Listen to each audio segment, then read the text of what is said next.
देखिए धूर्त समागम, धूर्त समागम मैथिली पहिल नाटक, मैथिली पहिल नाटक, मैथिली का ये पहिल नाटक है। ठीक है, ठीक है। धूर्त समागम में सबसे पहले हम लोग भूमिका लिखते हैं। ये शास्त्रीय परंपरा का, इसमें शास्त्रीय परंपरा पालन है, इसमें पालन अच्छी शास्त्रीय परंपरा का इस नाटक में पालन है। मुदा लोक परंपरा का पालन, मुदा लोक परंपरा पालन से हो एहि में भेल अछि। लोक परंपरा का भी पालन इसमें हुआ है। कोई दिक्कत? मुदा लगाने से क्या फायदा? मुदा या सन लिख सकते हैं, मुदा भी लिख सकते हैं या सन भी लिख सकते हैं। सन लोक परंपरा का पालन यही में भेल अछि। कोई दिक्कत? देखिए ये धूर्त समागम, इसका नाम क्यों पड़ा? नाम देखिए, धूर्त समागम का मतलब होता है धूर्तक संगम। संगम मतलब मिलन। ये धूर्त का एक संगम है, इस कारण इसको कहा गया धूर्तक संगम, धूर्त समागम। ठीक है ना? ये धूर्त समागम जो है, ये धूर्त समागम ये प्रहसन नाटक है, इसलिए इसको कहते हैं हम ये प्रहसन नाटक। मैथिली पहिल प्रहसन नाटक है। ये प्रहसन का मतलब होता है जो समाज के कुव्यवस्था या समाजक कुव्यवस्था, जो समाज का कुव्यवस्था होता है, उस कुव्यवस्था पर व्यंग्यात्मक रूप से प्रहार करब, इसका उद्देश्य होता है। तो इसमें जो है ना, इसी प्रकार के उद्देश्य से यह लिखा गया है। इस कारण से कहते हैं प्रहसन नाटक कहते हैं। देखिए नाटक का जो शुरुआत होता है हम लोग पढ़ चुके हैं, कैसे होता है? स्तुति वंदना और बताइए नंदी पाठ। ठीक है ना? नंदी पाठ से इसका शुरुआत होता है। ठीक है, नंदी पाठ से शुरुआत होता है। फिर मंच पर कौन आता है? मंच पर सूत्रधारक आगमन, सूत्रधार क्या करता है? सूत्रधार विषय वस्तु का परिचय कराता है। इसका काम होता है विषय वस्तु परिचय कराए, विषय वस्तु परिचय कराया, वस्तु परिचय कराया। इसमें परिचय कराया, इसमें जो है ना ये, ठीक है ना, वस्तु का परिचय कराया। इसमें जो है ना ये धूर्त का परिचय कराते हैं, धूर्त सबका परिचय कराते हैं कि इसमें कौन कौन से पात्र सब धूर्त हैं। तो धूर्त रूप में पात्रक परिचय, धूर्त के रूप में पात्रक परिचय करवै छथि, धूर्त के रूप में पात्र का परिचय कराते हैं। इसका कथा क्या है? कथा वस्तु है। इसमें एक है विश्वनागर।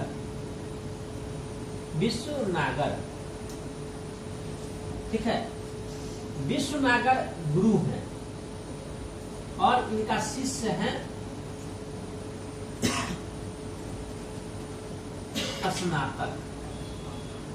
स्नातक इनका शिष्य है।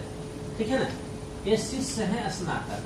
तो दिक्कत यह विश्वनागर जो है, विश्वनागर और स्नातक ये दोनों जो है सुबह में एक गणिका का दर्शन करता है। विश्वनागर जो दर्शन करता है उसका नाम होता है सूरत प्रिया और स्नातक दर्शन करता है अनंग सेना। सुबह दोनों को दर्शन होता है। अब दोनों आदमी विश्वनागर सूरज प्रिया को देख करके और स्नातक अनंग सेना देख करके वो घायल हो चुका है। दोनों इसके वियोग में पड़ चुका है और दोनों सोच रहा है कि मिलेगी तो कैसे। यह गणिकाएं हैं दोनों। अंतर यही है कि सूरज प्रिया कुटनी है। कुटनी वैसे वेश्या को कहा जाता है, वैसे गणिका को कहा जाता है जो वृद्ध हो चुकी होती है और अपने शारीरिक संभोग क्रिया में वो असक्षम हो जाती है, वह कुटनी कहलाती है। अनंग सेना जो युवती होती है उसको जो है ना यह अनंग सेना है। अनंग मतलब दूसरे को अंग रहित कर दे, जो अपन उसको देख करके अपने आप पर काबू न रख पाए, वैसे आदमी को कहते हैं अनंग सेना। ये युवती और अति खूबसूरत होती है, उसको हम अनंग कहते हैं। तो ये अनंग सेना उसका नाम है। ठीक है, दोनों आदमी घायल है, लेकिन अब दोनों आदमी को यह पता नहीं मालूम है कि सूरज प्रिया का घर कहाँ है और अनंग सेना का घर कहाँ है। ठीक है ना। तब ये दोनों जो है ना, अब ये दोनों क्या है, एक अघोर है, अघोरी है। अघोरपन से ये लोग अघोर है, अघोरी है, अघोरी है ये। ठीक है ना। अघोरी क्या करता है, भिक्षा मांगता है। ये लोग दोनों आदमी भिक्षा के लिए गए, भिक्षा के लिए गए। मृतंगार ठाकुर के पास ये लोग जाते हैं। मृतंगार ठाकुर बहुत ही कंजूस है। इसे कहा कि आप हमको भिक्षा दीजिए। ये बहाना बनाया कि नहीं, ठीक है, बहुत बहाना बनाने के बाद कहा कि हमारे घर में देखते हैं अकाल वगैरह पड़ गया, अनाज वगैरह नहीं है, कैसे हम दिखाने के लिए तो अपने घर में नहीं है। तो कहा कि नहीं, हमको तो भिक्षा चाहिए। फिर देखा कि ये सब नहीं मानने वाला है, तो उसको कहा कि मेरे घर में ना कोदवा हो गया। कोदवा मतलब चिकन पॉक्स हो गया, वो अशुद्ध माना जाता है। तो कहा कि कोई नहीं, हम लोग को सब चीज चलता है, हम लोग का घोर है, हम लोग का शुद्धि नहीं होता, आप दीजिए। देखा कि जब नहीं मानने वाला है, तो अघोर जैसे ही कहा, मृदंगार को लाइफ लाइन मिल गया। क्या मिल गया, वो जाना कि उसकी कमजोरी को जानता था कि अघोर लोग क्या होता है, पंचमकारी होता है, पंचमकार का सेवक होता है और उसको रति क्रिया उसको पसंद होता है। इसलिए खटाक से ही पता दे दिया सूरज प्रिया का कि आप सूरज प्रिया यहाँ चले जाइए, यहाँ पर क्यों है सूरज प्रिया नयन बिछा करके आपका इंतजार करिए, वहां जाइए, आपका स्वागत भोजन सब चीज होगा। और इसी के ताक में जो था, ठीक है ना। अब मृदंगार ठाकुर से सूरज प्रिया का क्या मिल गया, इसको पता मिल गया। और अब ये दोनों आदमी क्या है, अब ये दोनों आदमी मिलकर के सूरज प्रिया के पास जाता है। ठीक है ना। सूरज प्रिया बहुत ही खुश होती है कि मेरे दरवाजे पर कोई आया। जिसके दरवाजे पे कभी महल सजा करता था, महफिलें सजा करती थी, अब वहां कोई नहीं आ रहा, कुछ नहीं है, तो उसके अंदर कितना दुख है। अब वो दुखी थी, लेकिन जैसे ही ये दोनों आए, वो खुश हो गई कि हमारे यहाँ दरवाजे पे कोई आया। स्वागत किया, सब चीज हुआ, खाना वाना बनाने में वह जुट गई। तब तक ये दोनों आदमी आया स्नान करने के लिए। कौन, विश्वनागर और स्नातक। जब उसी समय में जब स्नातक दोनों आदमी स्नान करने के लिए आया, कि उसी समय कोई आदमी इसको एक अनंग सेना का पता दे दिया स्नातक को। अब दोनों आदमी हुआ, कहा कि अनंग सेना के पास अब चला जाए। अब दोनों आदमी वहां से अनंग सेना के पास भाग करके वहां से आया। ठीक है ना। अनंग सेना के पास चला आया। अनंग सेना को देख करके दोनों आदमी मोहित हो गया। ठीक है ना। अब दोनों में झगड़ा हो गया, विवाद हुआ, बातचीत हुआ। तो शिष्य कहा कि आप इसको अपना पुतहु समझिए, बहू समझिए, क्योंकि यह सबसे पहले सुबह में हम इसका दर्शन किए थे, इसलिए यह मेरी हुई, आपकी बहू हुई।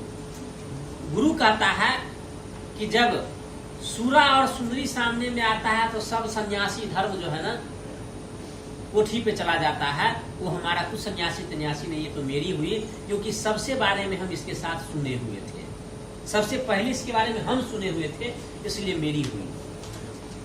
तो शिष्य कहा नहीं, इसके बारे में हम सबसे पहले स्वप्न देखे थे, इसलिए मेरी हुई।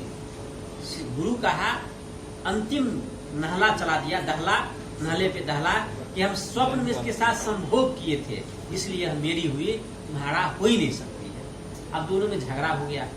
अनंग सेना के बीच बचाव के बाद हुआ कि अब चला जा पंचायत सेवक के पास, इसका पंचायत होगा। और पंचायत सेवक था अश्व जाति मिश्र।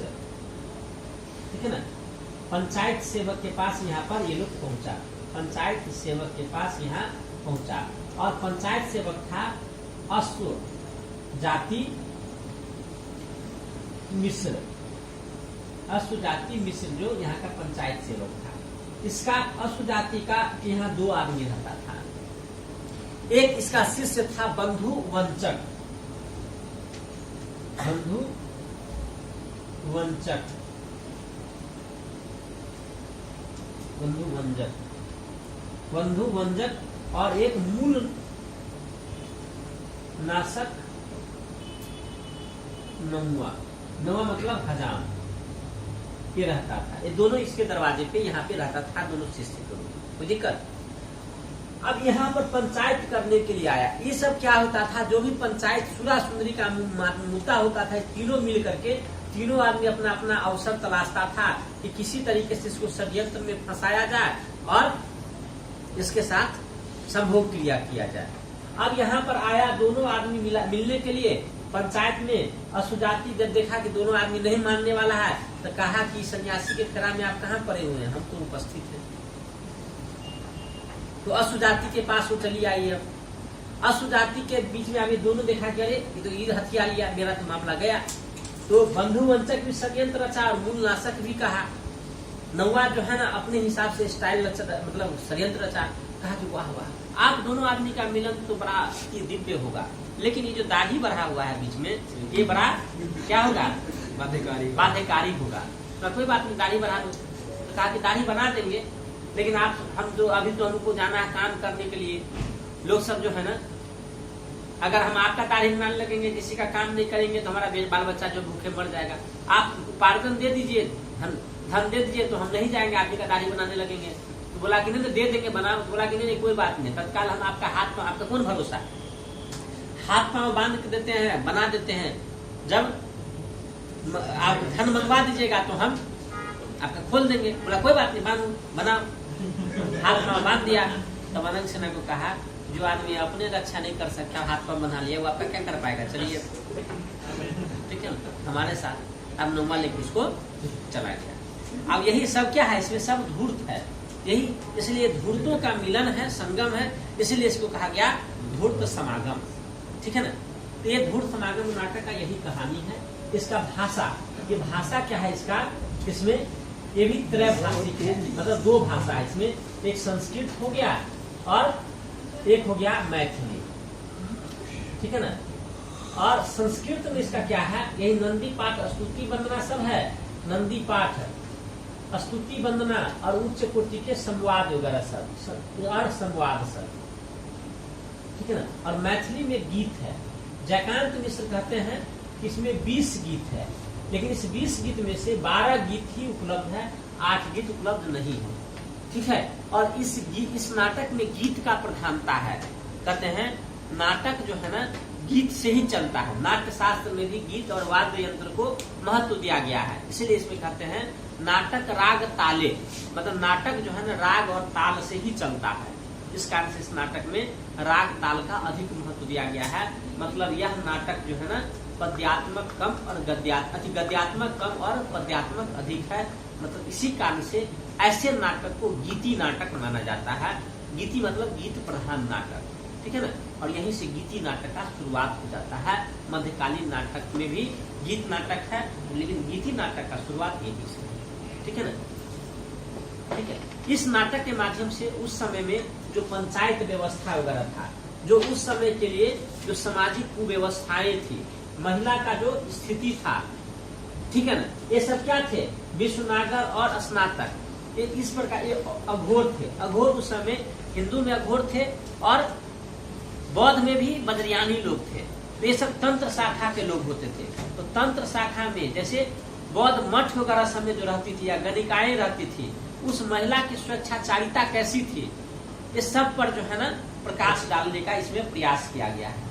इसलिए यह छोटा नाटक है, लेकिन इस छोटे नाटक के साथ साथ उस समय के सामाजिक संपूर्ण स्थिति पर गंभीरता से इस पर विचार प्रस्तुत किया गया है, उसका दर्शन कराया गया है।